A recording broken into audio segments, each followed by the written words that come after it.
مساء الخير يا شباب، عاملين ايه؟ انا مارينا، طالبة في كلية الطب البشري سنة 6 وخلاص فاضل شوية واتخرج. سافرت على منحة جلوبالي جريد، اتقبلت سنة 2018. فانا هوك يو ثرو البروسس اللي انا عملتها. انا عارفة ان الابليكيشن ممكن يكون متغير سنة بس مش كتير، فعشان الاسئلة الكتيرة يعني اللي الناس بتسألها فانا هبدأ اجاوب عليها وانا بقدم اكني لاول مرة هقدم في المنحة. ادي ده اللينك هتلاقوه تحت في الديسكريبشن بتاع الفيديو. لو انت مش عامل اكاونت فانت هتعمله من الاول، هتعمل ساين اب، تحط الايميل بتاعك. انا هحط الايميل بتاعي.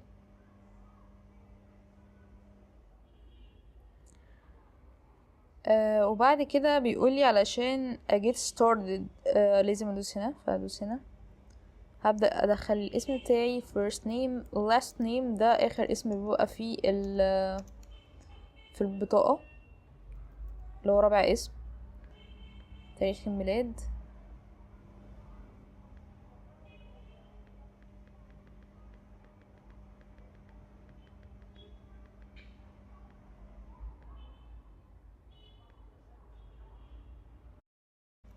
كده عملت بروفايل.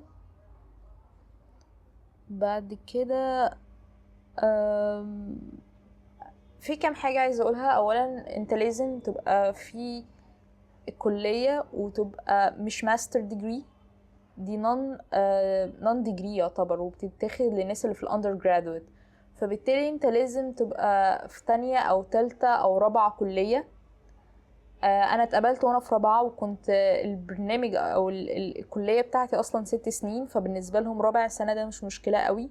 لكن انت لو فاضلك اقل من ترم في الكلية، يعني لو انت في 5 الترم الاول مثلا، اعتقد ان دي فرصتك في القبول قليلة جدا.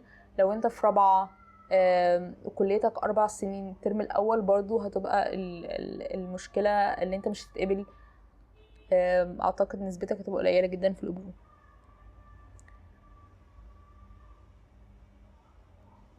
كده احنا دخلنا، فاضل ادي application 2020.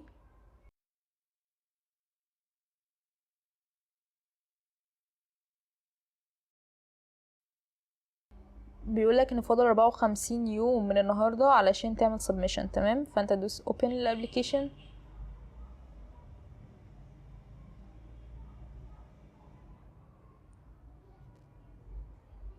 اول حاجة ده global grade program. انت مش US citizen. هل انت leader من الدول دي؟ مصر فين؟ ايه دي مصر، احنا منهم. تمام. بعد كده بيقولك انت هتبقى عندك 18 سنة بحلول August 1 2021. لو قول لو لا. عادة انت المفروض تقول لان انت طالب في جامعة، فده معناه ان انت فوق 18 سنة. بعد كده بيقولك انت full time student، university student يعني. هل انت فاضلك ترم في الكلية بحلول مايو سنة 2022؟ لو قول مفروض تقول قادر تتكلم بالانجليزي. ودي النقطة اللي كل الناس بتسألني فيها، هل انا ايه الليفل اللي يخليني ابقى مؤهل ان انا اسافر او ان انا اقدم في منحة زي كده؟ لازم يبقى عندك basic knowledge. انا كمارينا خريجة مدارس حكومة، انا مش ما كنتش شاطرة قوي في الانجليزي، بس ما كنتش فاشلة قوي في الانجليزي. يعني انا كنت وسط كده، انجليزي كلابي زي ما بيقولوا، وهناك الموضوع اتظبط جدا. انا كنت بقول لناس معينة من اللي انا اتعرفت عليهم هناك، لو قلت كلمة غلط عدلولي، لو في مصطلح حابين تضيفولي قولوهولي. فهم كانوا بيفيدوني جدا بسبب الموضوع ده.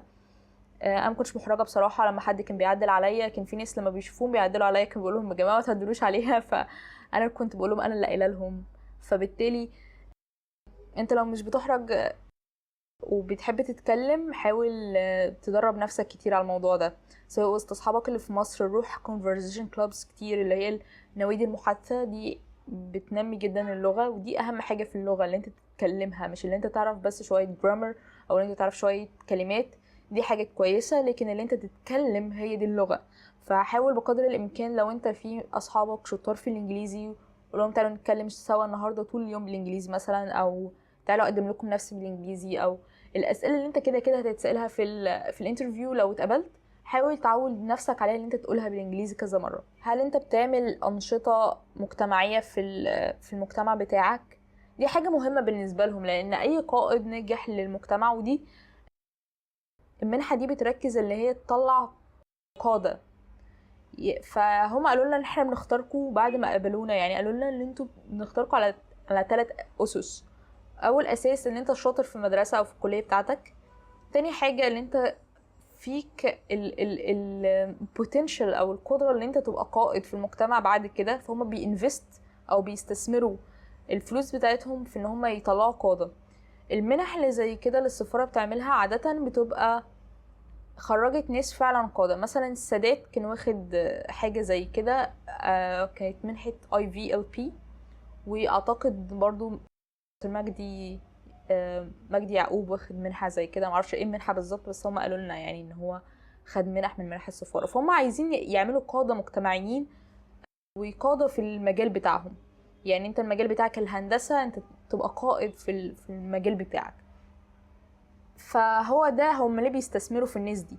فاول حاجة اللي انت يبقى عندك القدرة اللي انت تبقى قائد في المجتمع. فده ايه الدليل على كده؟ اللي انت ليك انشطة مجتمعية، اللي انت مثلا بتقدم تطوع في رسالة، او اللي انت اسست حاجة معينة بتأهل الأطفال مثلا في مجال معين، أو إن هي بتعمل حاجة معينة. أنا معرفش الحاجة دي بتبقى إيه، بس أنت كل واحد بيبقى مختلف. يعني أنا كنت عملت حاجات كتيرة قبل ما أسافر، وعملت حاجات كتيرة بعد ما جيت. فبالتالي هي دي الفكرة، يعني هما ليه بيختارونا عشان كده. بعد كده بتقول I consent to collection storage. بعد كده هتقول yes، هتقول اسمك، هتقولي middle name عادة بيبقى مش يعني ماشي، ممكن اقول اسمي التاني، بس هو مش حاجة محببة قوي يعني، او مش حاجة هتفرق معاهم. حاجة optional. البيولوجيكال جندر بتاعك، انت ولد ولا بنت.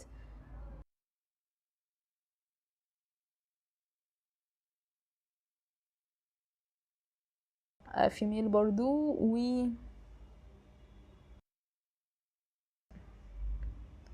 بعد كده برضو تاريخ ميلادك.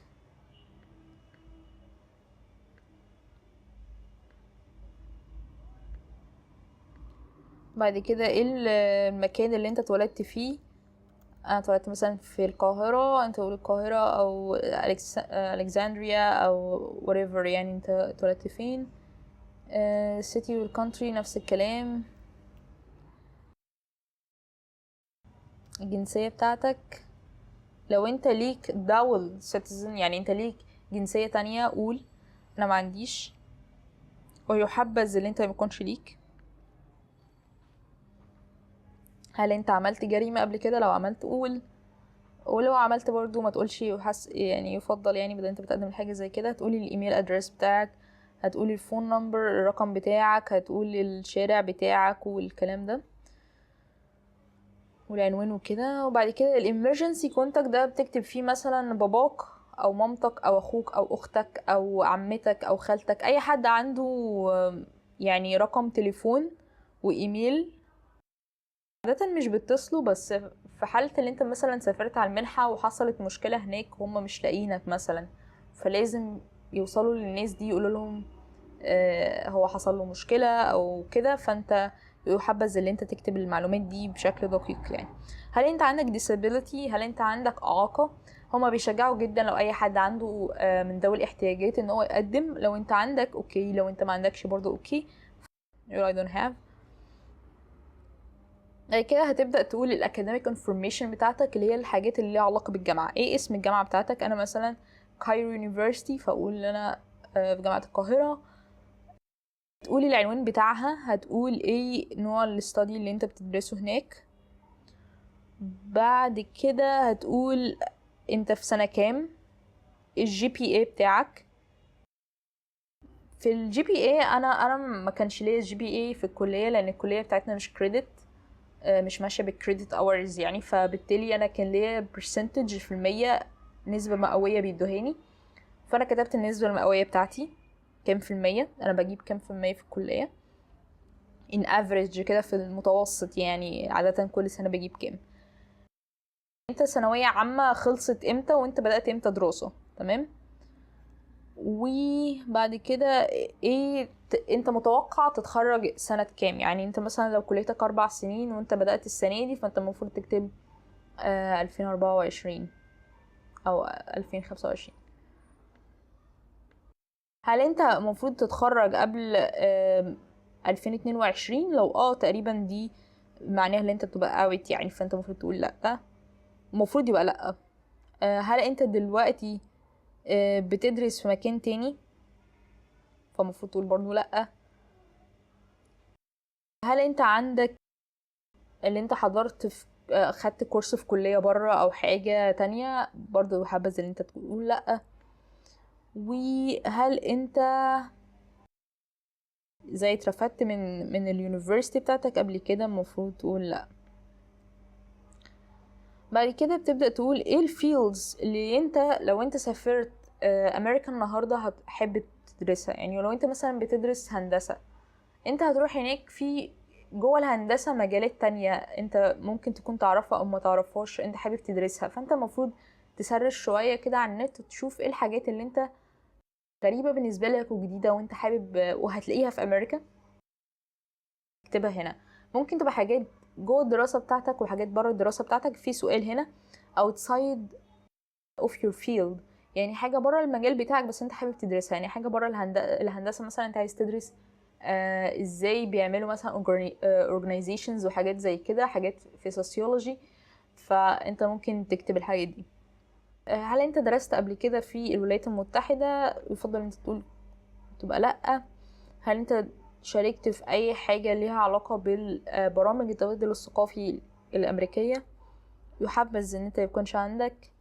ازاي انت سمعت عن جلوبال يوجراد؟ المفروض بقى تقول ايه عن طريق مارينا اللي انا عمالة اتكلم دلوقتي. فيعني يفضل انت تشوف اي حاجة ما فيهاش برضو كلام كتير، مثلا وليكن الويب سايت. بعد كده هتبدأ تكتب الحاجات اللي ليها ريفرنس للكلية بتاعتك. ودي هنا مشكلة، لان احنا معظم الكليات المصرية مش بيشجعوا فكرة التبادل الثقافي، خاصة كليتي مثلا. جات لي منحة قبل كده للبرتغال، وشبه خلاص كان في سبورت ليتر مفروض يتمضي من الوكيلة، فهي رفضت رفض تام. برضه السنة اللي كنت هسافر فيها يعني جلوبال جريد كنت محتاجة ان انا اجل شوية مواد، فرفضوا. فبالتالي في ناس في كليات بتبقى متعسفة شوية، فيفضل ان انت الحاجات دي تكملها مع نفسك، ملكش دعوة بالكلية، وما تاخدش كونتاكت الا من الدكاترة اللي هم فعلا بيحبوا يساعدوا. فهو بيقول لك ايه اسم الدين بتاعك. الدين اللي هو العميد، تمام. فانت او الهيد ماستر او الادفايزر او هناك يعني بيبقى في حاجه اسمها ادفايزر او مرشد. فانت ممكن تكتب حد من الاساتذه اللي انت يعني تعرفهم في الكليه، يعني يفضل، وتكون عارف الايميل بتاعه وتكون عارف الفون نمبر بتاعه واخد منه اذن قبل ما تكتب الكلام ده. بعد كده بتكتب الانجليش proficiency او جودة الانجليزي بتاعك اخبارها ايه. فاول حاجة ايه اللغة النيتيف بتاعتك. يعني مثلا احنا من هنا بنتكلم عربي، درست الانجليزي لمدة كام سنة؟ يعني شوف مثلا بدأت مثلا من سنة رابعة تدرس انجليزي، احسب بقى من اول سنة رابعة لغاية الكلية بتاعتك عربي ولا انجليزي، احسب كل السنين دي واكتبها. بعد كده انت اتعلمت انجليزي فين؟ مثلا في المدرسه، خدت كورسز بره، اكتب كل الكلام ده.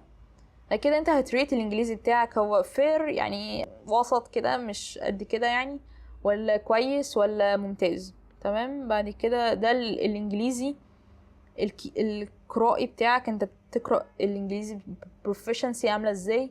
السبوكن طبعا الحاجات دي لو انت قلت اكسلنت في كله وهما جم في الاخر يعملوا لك مقابله وشافوا ان انت مش قد كده، دي حاجة بتقلل من الريت بتاعك او ممكن ما تتقبلش بسببها، لان انت مش امين مش صادق. فانت حاول تكون صادق في كل حاجة انت بتكتبها، لان انت في الاخر هيشوفوك لو الابليكيشن بتاعك عدى اول مرحلة. بعد كده هل انت خدت توفل قبل كده؟ خدت ايلتس قبل كده؟ لو خدت الحاجات دي اكتب السكور بتاعها. هل انت دلوقتي بتشتغل؟ ما اعتقدش. ايه وظيفة الاب ووظيفة الام؟ ايه الهوايات بتاعتك؟ ايه الانترستس بتاعتك؟ الحاجات دي على فكرة مهمة جدا. يعني لو حد كتب ان هو ملهوش هوايات، دي مش حاجة محبذة. لكن انت لو كتبت مثلا اللي انا بحب اللي انا اسايكلينج، او اللي انا العب بالعجلة، او اللي انا اقرأ كتب، او اللي انا في دانسينج، في نوع معين من الدانسينج، الستوري تيلينج، اي حاجة من الحاجات اللي انت بتحب تعملها في وقت فراغك، اكتبها هنا. طيب ايه الحاجات بقى الهوبيز او الهوايات اللي انت عاوز تجربها لما تروح امريكا؟ انت شوف برضو ايه الهوبيز اللي هي عندهم في امريكا. اكيد في العاب كتيرة هناك مش موجودة هنا، فبالتالي انت ممكن تشوف الحاجات، حاجة انت interested فيها اكتبها برضو هنا. بقى الحاجة اللي بتوري اللي انت تصلح اللي انت تكون قائد مجتمعي، فبالتالي انت ليك مثلا خدمة معينة او تطوع بشكل معين في البلد بتاعتك، فانت هتكتب ايه الكوميونيتي سيرفيس اللي انت بتقدمها، ودي حاجة مهمة جدا جدا. فحاول اللي انت خلال فترة الكلية، لو انت مالكش، يعني مثلا انت في سنة تانية دلوقتي وما عملتش اي حاجة، ما اشتركتش في اي نشاط طلابي، ما عملتش اي حاجة مع رسالة او حاجة مع اي NGO بره الكلية، فاشجعك اللي انت من اول سنة تانية او تالتة او رابعة تبدأ تعمل حاجات زي كده. الحاجات دي هتفيدك في الريزوميه بتاعتك، غير ان انت هتفيدك على المستوى الشخصي، هتعلمك حاجات الكلية مش بتعلمها لك. حاول تعمل حاجة زي كده. ولو ليك اي scholarships او اي منح انت خدتها قولها. لو انت مثلا بتلعب رياضة قول الحاجات دي. بعد كده الايسايز دي برضو حاجات مهمة جدا جوه المنحة انت لازم تتكلم عنها. اول حاجة، ليه نختارك؟ ليه انت good participant great participant؟ فانت لازم هنا تبقى تشوف ازاي تكتب personal statement على الانترنت. انا مش هقدر اقول البيرسونال ستيتمنت بتاعتي، لكن هشجعك ان انت تشوف حاجات من على النت. تاني حاجة، ما تاخدهاش copy and paste، خد الحاجات اللي فيها المفيد وحاول تعدل فيها شوية. في حاجة اسمها plagiarism يعني كذب او حاجة انت، او تلفيق حاجة انت بتاخدها من حد دي مش بتاعتك يعني. فانا هحط برضو جوه لينكات للبلاجاريزم تشيكرز، بحيث ان انت بعد ما تكتب البيرسونال ستيتمنت بتاعتك شوف هل هي بلاجرايزد او فيها كلام انت واخده من بره. لو فيها، دي بتقلل فرصتك اللي انت تتقبل، لان انت معناها اللي انت غشاش. بيرسونال ستيتمنت حاول تكتبها بعد ما تكون خدت فكرة من حاجات تانية، بس تبقى كلها بتعبر عنك انت بس. السؤال اللي بعده بيديك اللي انت تختار ما بين تو essays او تو مقالتين. تمام. هنا صحيح نسيت اقول ان الورد كاونت اخره 600 كلمة، واعتقد البنكتويشنز والحاجات دي بيبقوا كاتبين يعني عددها، بس انا مش شايفاه. المهم انت حاول تجهزه في وورد شيت بره، وتكتبه كده بشكل منسق، ويكون مقنع، يكون بيعبر عنك بجد، وبعد كده تنقله. انا هدي تبس بسيطة، يعني لو انت شايف ان انت مش عارف تكتب اي حاجة عن البيرسونال ستيتمنت بتاعتك، انا دايما بحط افكاري في الثلاث نقط دول: الماضي والمضارع والمستقبل. يعني ايه الماضي؟ يعني حاجة انا عملتها، هقول مثلا ايه اللي يخليني good participant بالنسبة لهم، لاني عملت كذا كذا كذا كذا في المجتمع، ولاني شايفة ان البرنامج ده مثلا هيطور فيا حاجة معينة related للحاجة اللي انا عملتها قبل كده. تاني حاجة، على مستوى الحاضر بقى، انا دلوقتي مثلا في الكلية عايزة اشوف الكليات اللي بره عاملة ازاي، اتعلم منها مش عارف ايه. دي تاني نقطة، بتكلم في الحاضر، انا بعمل ايه، انا بدرس، انا مثلا بشتغل، انا مثلا بتطوع. فشايف ان الحاجات دي لما اخدها من المنحة بشكل مختلف دي هتطورني اكتر. اخر حاجة المستقبل، انا لما هاخد المنحة دي هعمل بيها ايه، هتفرق في حياتي ازاي. انت ممكن تتكلم تشوف مثلا، تحط نفسك في المستقبل، انا فعلا سافرت امريكا وراجع منها دلوقتي، ازاي المنحة دي فرقت معايا. فقدرتك اللي انت تimagine المستقبل او تتخيل المستقبل وترجع بالذكريات كده تفتكر ايه الحاجات اللي related اللي انت تستاهل المنحة دي وتستاهل اللي انت تبقى يستثمروا فيك لانك قائد مجتمعي. لازم تدمج التلاتة. وفي حاجة كمان اللي انت ممكن تشوف حاجة اسمها grammar checker، يعني حاجة تقولك انت شايف انا في حاجة بتصلح لي كل شوية. الحاجة دي برنامج معين اسمه جرامرلي انا منزلاه بيتشيك اي حاجة فيها ميستيكس، بيقول لي انت غلطتي هنا صلحيها كذا، غلطتي هنا صلحيها كذا. فانت حاول تبقى الحاجات اللي انت بتكتبها فيها كلمات صح، فيها جرامر صح، فيها punctuation او اللي هي النقط والفصلات والحاجات دي تبقى مظبوطة. وكمان لو انت واخد اي حاجة تذكر اسم اللي كتبها، لو انت مثلا انت هتحط مقولة في الاول، ودي يفضل برضو ان انت تبدأ بمقولة معينة تقول فلان الفلاني قال كذا كذا كذا كذا. بلاش ان انت تاخد حاجة ما تنسبهاش للشخص اللي هو عملها، بالنسبة لهم جريمة ان انت تعمل حاجة زي كده. وانا فاكرة ان اول بحث بدأنا نشتغل فيه قالوا لنا لو انت خدت اي حاجة من بحث تاني وما قلتش مين اللي عملها انت معرض ان انت تتسجن. يعني متخيلين العقوبة بتصل لايه؟ طيب ايه الموضوعين التانيين؟ اول حاجة بيقولك ان في واحد اسمه مارتن لوثر كينج، ده قال ان الانسان مش بيقيسوا وقت الراحة يعني، بس بيقيسوا وقت التشالنج، وقت الكونتروفيرسي، يعني الوقت اللي فيه مشاكل وكده. بيقولك احكي لنا عن وقت انت شفت فيه صراع وازاي قدرت تهندل الصراع ده، ازاي قدرت تحله، ايه الاستراتيجيز، ايه الخطوات اللي انت اتبعتها علشان توصل للحل ده، ايه الفاليوز اللي خلتك، اللي اثرت يعني في الافكار بتاعتك والافعال بتاعتك علشان تحل الكونفليكت ده. فانت لازم تبقى ليك خبرة على المستوى الشخصي. حصلت مثلا مرض حد من قرايبك او ظهرت مشكلة معينة في اثناء الدراسة مثلا معاك او مع الفصل بتاعك. انا معرفش بصراحة افكار معينة، لكن على مستوى الشخصي في حاجات يعني اشتغلت فيها كان فيها فعلا مشاكل وكان ليها علاقة بالعيانين وكده، فبالتالي بتبقى حاجة كريتيكال جدا وانت بتتدخل فيها. فانا كنت بذكر ازاي انا اتدخلت وليه اتدخلت في الموقف ده واتدخلت ازاي. حاول ان انت تبقى حاجة برضو حقيقية، انت مش واخدها من على النت او واخدها من اي حد، حاجة حصلت معاك بجد. الحاجة التانية اللي ممكن تختار منها المقال بتاعك هي عن القيادة. تمام، فبيقولك ايه نوع القيادة بتاعتك، ايه اسلوبك في القيادة، وايه القيم اللي انت شايفها مهمة لأي قائد، وكمان ازاي انت تقدر تنسباير، ازاي انت تقدر تلهم وتأثر على الناس اللي حواليك. فبرضو دي نقطة مهمة.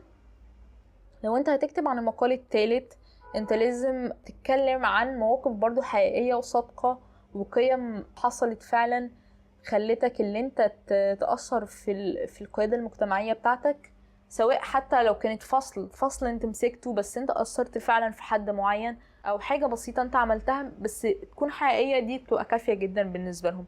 وهنا هتختار اذا كنت اخترت المقال التاني او التالت.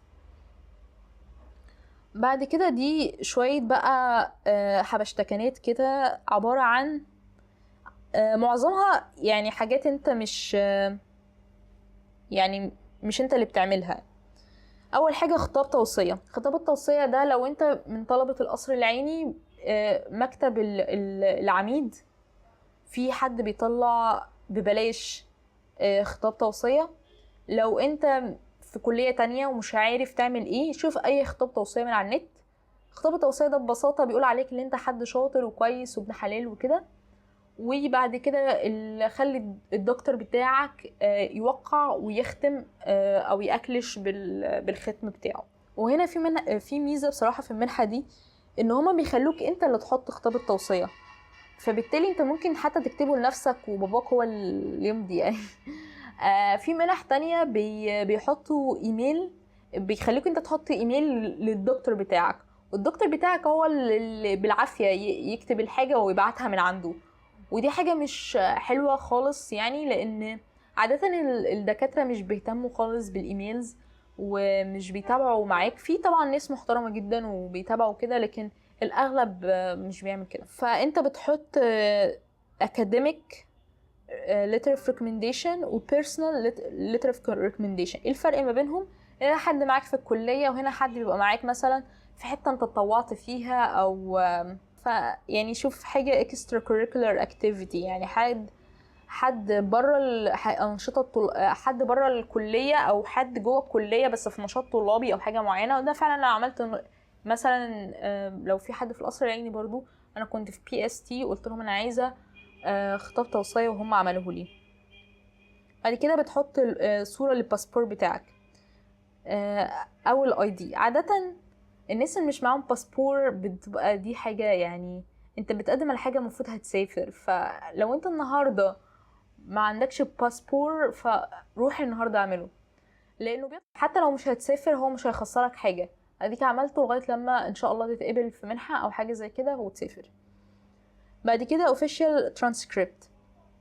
الترانسكريبت ده عباره عن الدرجات بتاعتك، حاجه اسمها بيان درجات بتطلعه من الكليه، وبرده بسهوله جدا بتروح لشؤون الطلبه وتقول لهم انا عايز بيان درجات وبيطلعوه.